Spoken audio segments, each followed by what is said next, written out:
All right. So, as most of you know, comparative theology is a relatively young discipline within theology more broadly, and has developed in many different directions, in many different ways over the past 30 or so years. And what I try to do in the book Meaning and Comparative Theology is bring all of these developments together in a more structured way so as to give those of us who are in the field the opportunity to situate themselves in a particular place within the broader field of comparative theology. So what I do in the first chapter is make a first distinction between the way comparative theology is done from within a particular tradition, and that I call confessional comparative theology. But some people also do what they call comparative theology in a more detached way, meaning drawing from different religious traditions to develop an overarching kind of theological system that is not necessarily indebted to any particular tradition, or not does not privilege any particular tradition as a starting point for doing comparative theology. And so that approach I call meta-confessional comparative theology. So the first chapter of the book lays out that distinction and shows the characteristics of each of those approaches. In the second chapter of the book, I point out that all comparative theology, whether implicitly or explicitly, is based in some form of theology of religions, meaning some theological presupposition about the status of truth of other religious traditions. So one can do comparative theology without being explicit about that, but there is always implicitly some conception of whether there is truth in other religions and how to interpret that truth from within one's own religious tradition. So there I lay out the ways in which an exclusivist might do comparative theology, an inclusivist might do comparative theology, a pluralist, a post-colonial approach to comparative theology. So all of these presuppositions affect the way we do comparative theology. And I try to point that out, or to show how the two are intimately connected.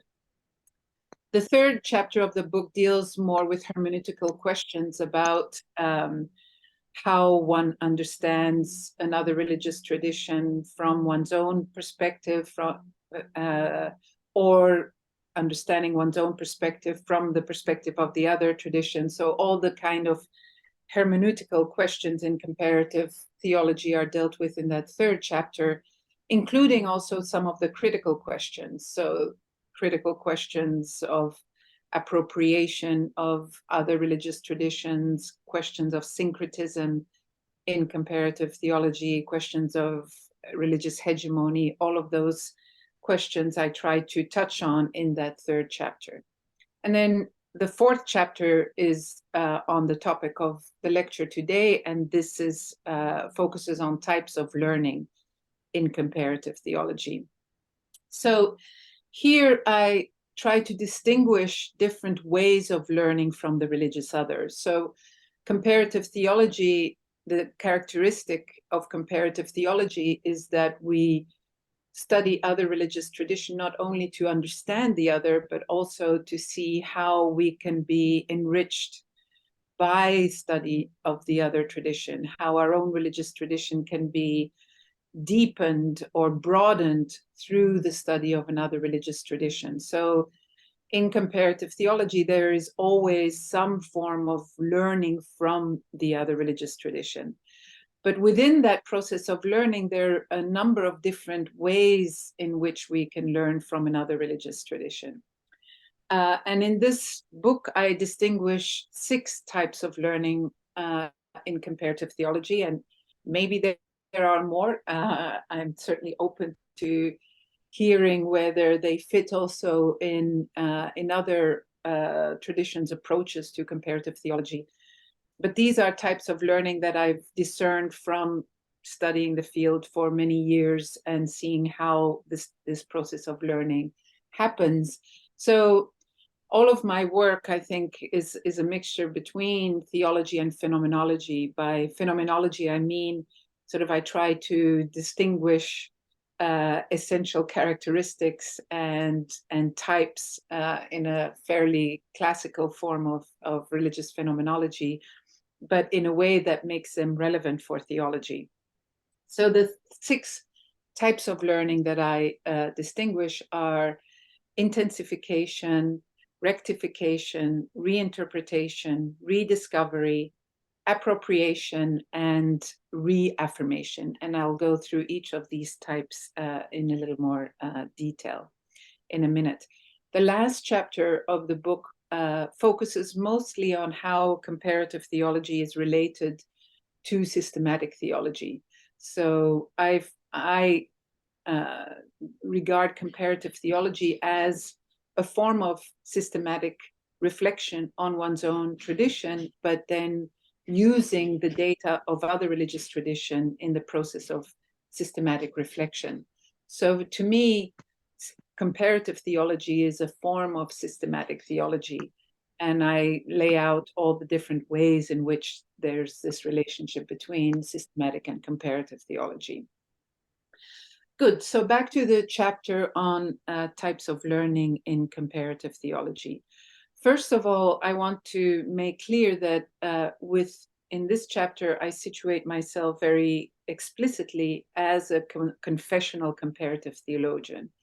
So these types of learning apply to doing comparative theology from within an explicit religious grounding or religious tradition. So I'm not sure these types of learning would all apply. I don't think they would apply in the same way to meta-confessional comparative theology. But the way I approach comparative theology is always from within a confessional perspective, as do, I think, all the other speakers in this series.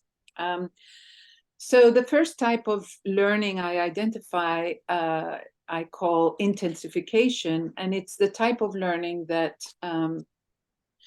you will find in the work of someone like Francis Clooney, who uses that term intensification very often in his work also. And the way the learning occurs here is by mostly putting 2 texts or practices. In the work of Clooney, it applies mostly to texts, but it could be applied also to practices or to ideas side by side in order to intensify the meaning of one, or you can say even both, by reinforcing it by showing that the same or similar ideas, similar forms of reflection also exist in other religious traditions. So it's a form of reinforcing the truth of one's own tradition by multiplying examples beyond one's own religious tradition. So you can say it's a form of learning that doesn't mean that one's own tradition is changed, but just by multiplying examples in other religious traditions, you can say it reinforces the truth and maybe value of one's own religious tradition, or shows multiple examples of it beyond one's own religious tradition to maybe insist on the validity or truth of one's own tradition. So that's the form of learning through intensification. As I said, it may be found very explicitly in the work of Francis Clooney, where he picks texts from mostly from Hinduism and Christianity, and shows mostly the similarities, also some differences, but the similarities are what reinforces mostly one's own or intensifies the truth of one's own religious tradition. So this is the first type of learning that you can say doesn't change very much, but is certainly a form of or is certainly focused on questions of truth and not merely understanding. That's where I distinguish comparative theology from comparative religion, where comparative religion seeks to deepen one's understanding of another religious tradition and maybe also one's understanding of one's own tradition, but isn't focused so much on advancing the truth of one's own religious tradition or deepening the truth of one's own religious tradition. So for me, comparative theology always has to focus on this question of advancing religious meaning and truth rather than just understanding. So that form of intensification, even though you can say it's maybe a little on the border between understanding and truth, definitely also can serve the truth of one's own religious tradition. So that's the first type of learning. A second type of learning I have called rectification. And this is a type of learning that I've come to identify as a distinctive type, mostly through engagement with Judaism, Christian engagement with Judaism, also, in fact, through engagement with Islam. Because as we see in most, post-colonial critiques of religion, every religion has defined itself through reaction to other religious traditions, sometimes through developing a caricature of another religious tradition that then shows one's own religious tradition in a better light or distinguishes one's own religion from the other. So in the course of the history of religions, we see that religions that have been in close contact with each other have tended to distinguish themselves in that way from other religious traditions, often by presenting the other religious tradition in a diminished way or in a caricatured way that then showed one's own religious tradition in a particular way. So comparative theology in this vein can mean correcting or rectifying one's understanding of the other religious tradition. So being more true to the self-understanding of the other religious tradition, and thereby also that process itself then inevitably affects the way one understands oneself, because one no longer then is justified in this kind of understanding oneself over against the other.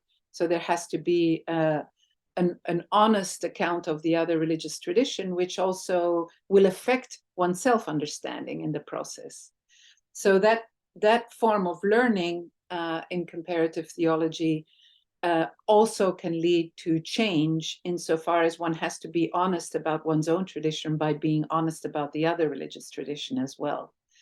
So this form of rectification is a type of learning that I think will happen mostly through, in the case of religions that have been in close contact with one another. Before I go on, these types of learning I have distilled mostly from within Christian comparative theology, but they are, kind of ideal types that can be ideally applied to any religion's approach to comparative theology. So in the case of Islam, I'm sure that the same has happened in the history of Islamic engagement with Christianity, or maybe Islamic engagement with Judaism. Wherever religions have defined themselves in contrast with or in relation to another religious tradition, it's often happened by misrepresenting or a limited representation of the other religious tradition. So that this form of learning could also apply to other religious traditions, as all the types of learning that I'm discussing this morning. So that's the second type of learning. The third type of learning is reinterpretation.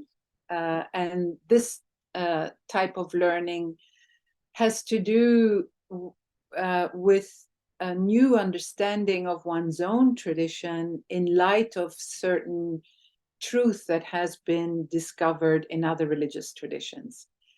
The examples I use here have mostly to do with the attempt to use other philosophical frameworks or categories from other religious traditions to understand classical theological ideas within one's own religious tradition. So in the case of Christianity, for example, over the past 20 or 25 years, a good number of Christian theologians have argued that the way Christian theology has used classical Greek metaphysics to interpret the Christian faith in early Christianity represents only one of any number of possible philosophical ideas and frameworks that could have been used and that could be used to understand Christianity or to understand the basic revelation of Christianity. And what these theologians have done is use, for example, Hindu or Buddhist philosophical, metaphysical ideas to interpret the basic Christian revelation. And that leads to a whole new self-understanding within Christianity based on those concepts and ideas that are derived from other religious traditions. So that reinterpretation of Christianity through other categories and philosophical frameworks is a very interesting, challenging form of comparative theology that is constantly in the process of being questioned and discussed. And there's a lot of debate about how far one can go reinterpreting a tradition through the philosophical framework of another religious tradition. So that's the type of learning through reinterpretation. The fourth type of learning has to do with, I have called recovery or rediscovery. And here it's a matter of, through learning from and about other religious tradition, recovering or remembering aspects of one's own religious tradition that in the course of history have been neglected or marginalized or sometimes declared heretical in the course of history, and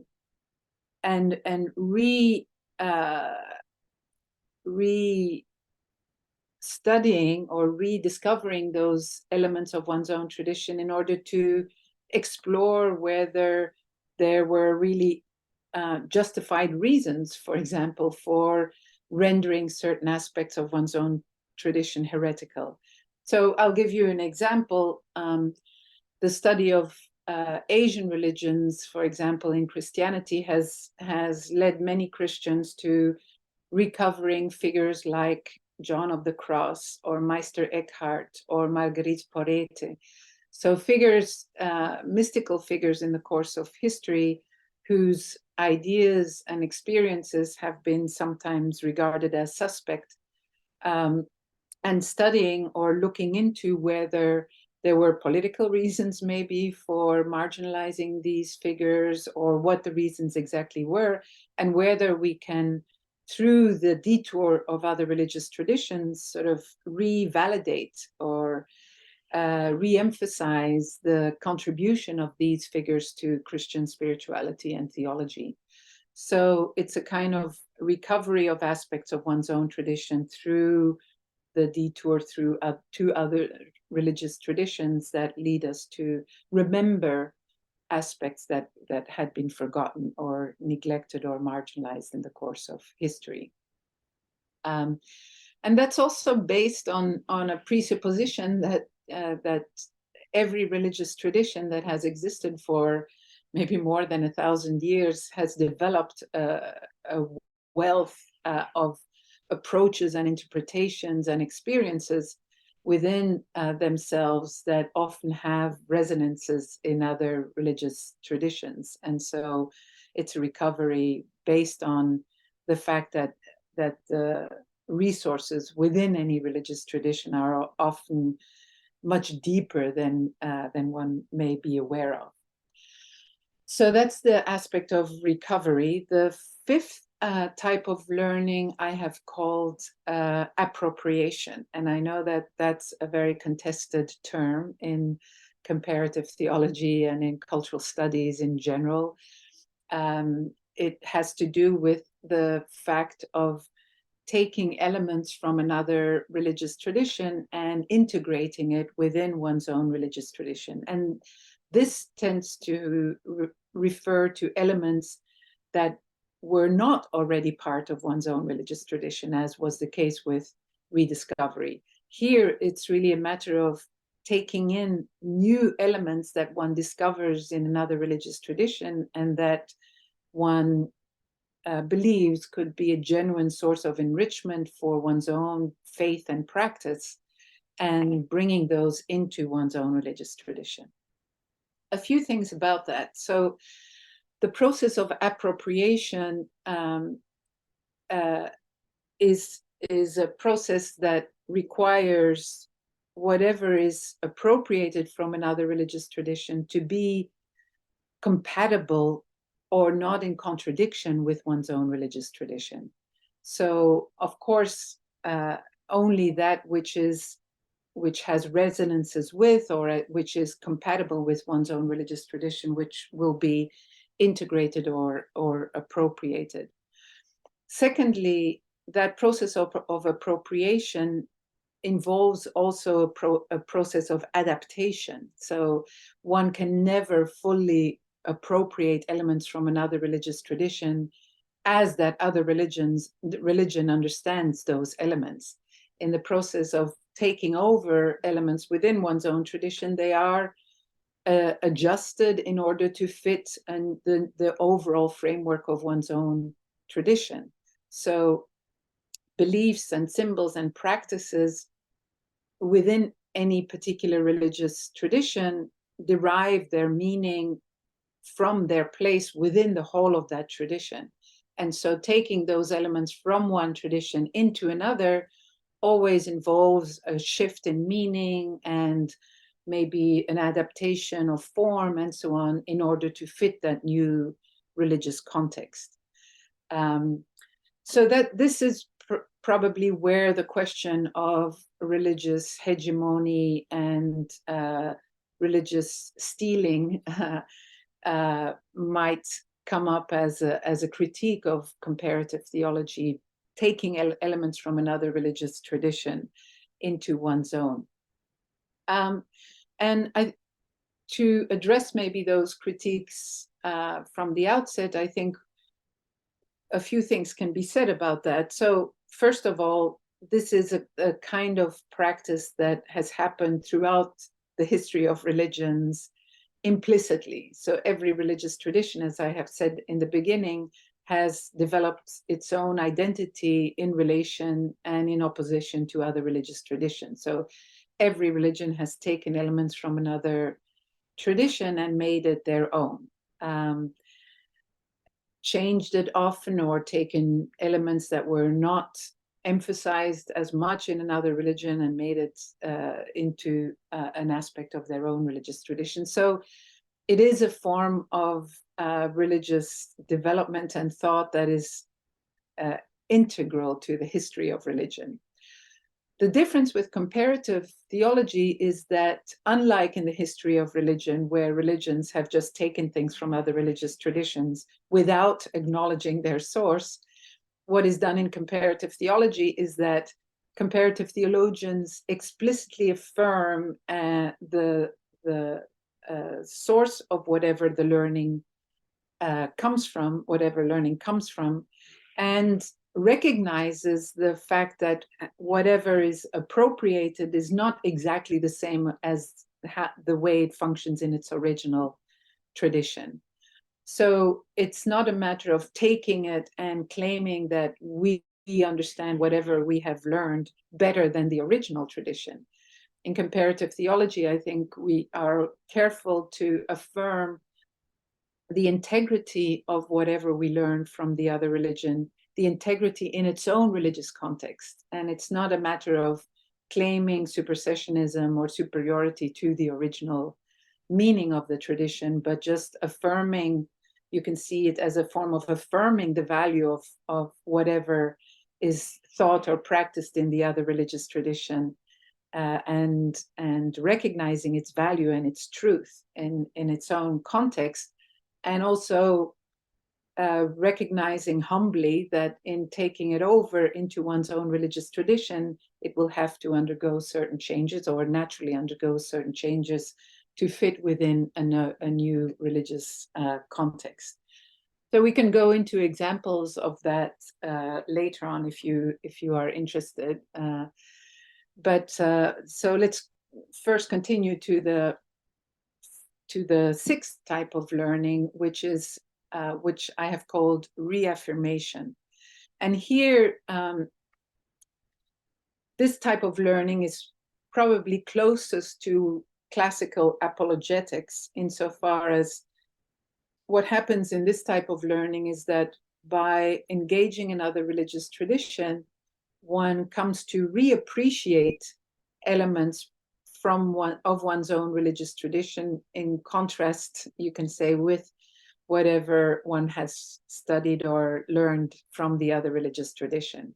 So there are elements, of course, if one is committed to a particular religious path and tradition, that one values explicitly, and that maybe show up or pop out more explicitly by studying another religious tradition or by engaging in another religious tradition. So it's a form of reappreciating the particularity, rediscovering and reappreciating the particularity of certain beliefs or practices within one's own religion, in contrast with another religious tradition. So I think that if comparative theology is focused on questions of truth and commitment to one's own religious tradition, there has to be also room for apologetics, or for affirming the truth of one's own religious tradition over against another religious tradition. And that's, I think, also a genuine type of learning, insofar as in rediscovering or in reaffirming those elements of truth in one's own tradition, they also gain new meaning. It's not just rediscovering what one knew before, but it's rediscovering with an added value, you can say, after having engaged another religious tradition. So it's a matter of emphasizing the truth of one's own religious tradition, and sometimes new meanings are accrued, or new value is attached to those elements after having engaged in another religious tradition. So in that sense, it's not just rediscovery, but it's reaffirming over against the other religious tradition. And some might say, well, that's again sort of the old apologetics. But again, as I say, I think there has to be room for apologetics if we are honest also in comparative theology about questions of truth, because religions are not seamlessly compatible with each other, and there are elements that are incompatible and that are conflicting, and there's also room, there has to also be room to emphasize or to appreciate certain elements of one's own religion in light of the other.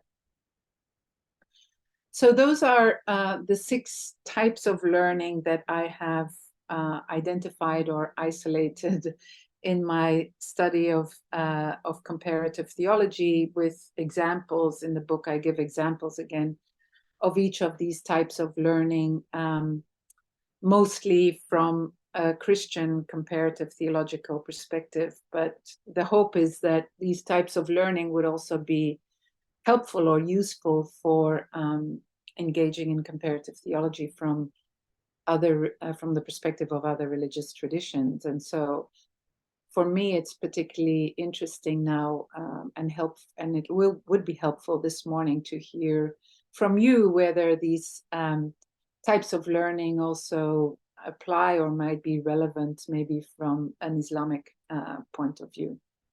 So maybe I'll open the floor now for discussion, and we can go for as long as you wish. Thank you.